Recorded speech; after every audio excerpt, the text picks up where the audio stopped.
استعاذیان سەیرە بەڕاستی پەناگرم بە تۆی خۆی پەروەردگار لە شەڕی فیتنەی فەقیری چونکە فەقیر جاری وهەیە چێ لەش فرۆشیەکە لەبەر فەقیرێکی ئاینسا و ئافرەتانی کاوە بەڕوت و قوتیان بینی لە ماڵەکانی خۆیان هاتوونەتە دەرەوە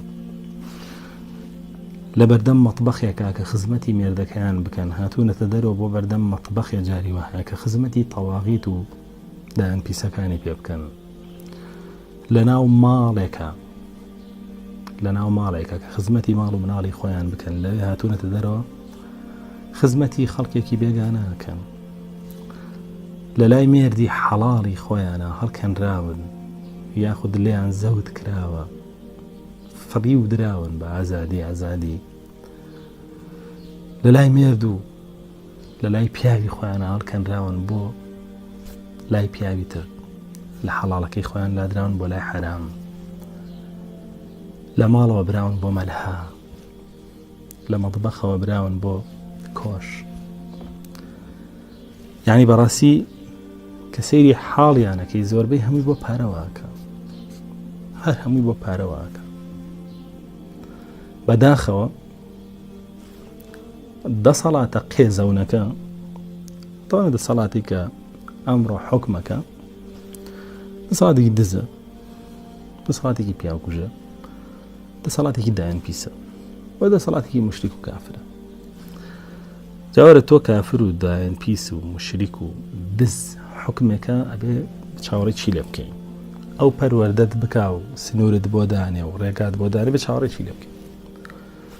هاتووە ئەم دەسەڵاتە میلەتەکەی فەقیر خستووە وای لێ کردووە هەمووی فەقیر بکەوێ پێویستی بە پارە بێ ئەنجا هاتووە هەموو ڕێگاکانی پارە پەیاکردنیشی لێدا خستووە تەنها دوو ڕێگای بۆشتۆ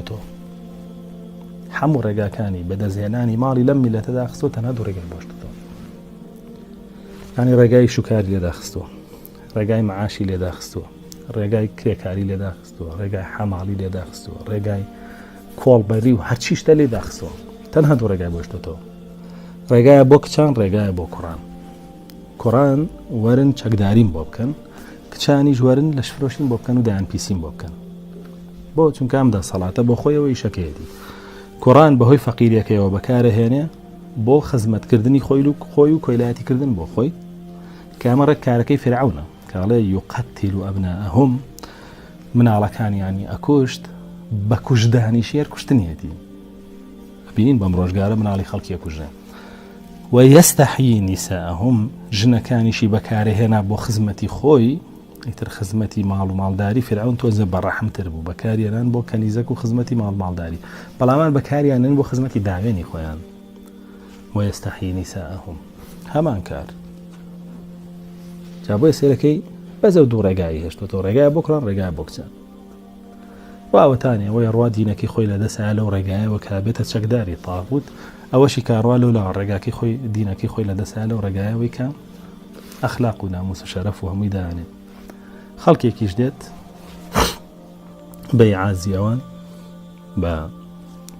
بڵێن نەقیزەدانی ئەوان ئەکەوێتە قسەکردن و سەڕید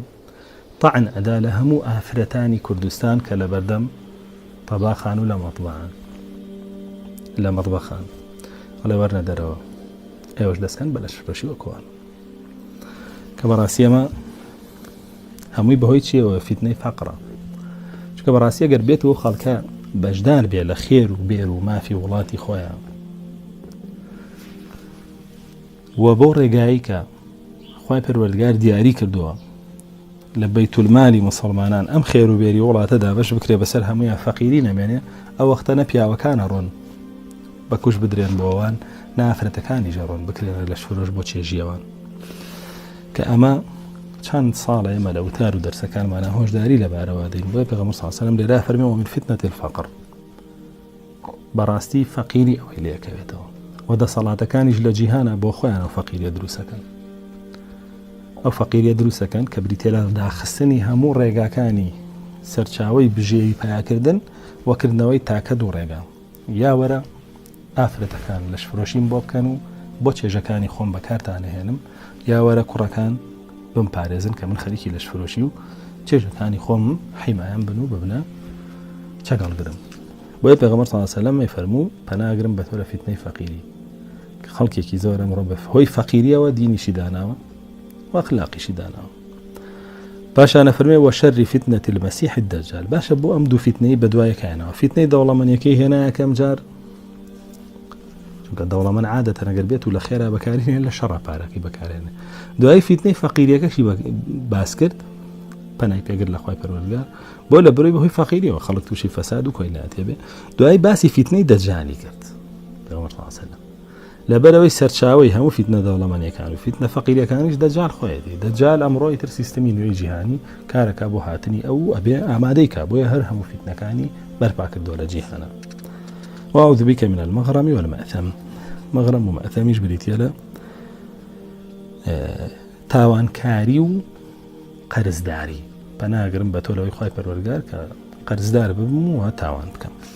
ئەمە پەناگرتنەکانی پێغەمبەر بوو صلی الله علیه و سلم چواردانە بووی هەنابووی. پاشان